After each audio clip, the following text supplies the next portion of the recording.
Hello வணக்கம். இங்கே பாருங்கள், கடையிலேருந்து வாங்கிட்டு வந்த கறிவேப்பிலை குச்சி.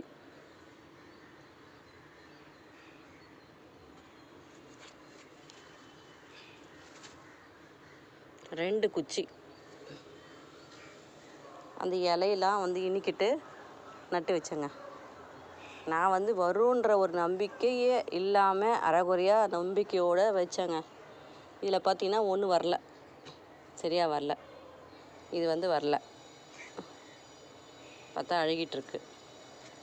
இது பாருங்கள், இது நல்லா துளுத்து விட்டுருக்குங்க. மேலே ஒரு மாதிரி கீழே இருக்குது, ஆனால் கீழே பாருங்கள் நல்லா துளுத்து வந்திருக்கு. இது ஒரு ஆச்சரியமான விஷயந்தான். கட்டிங்ஸு கறிவேப்பிலை கட்டிங்ஸ் வச்சா வரும்னு தான் தெரியும், ஆனால் இவ்வளோ சீக்கிரம் வரும்னு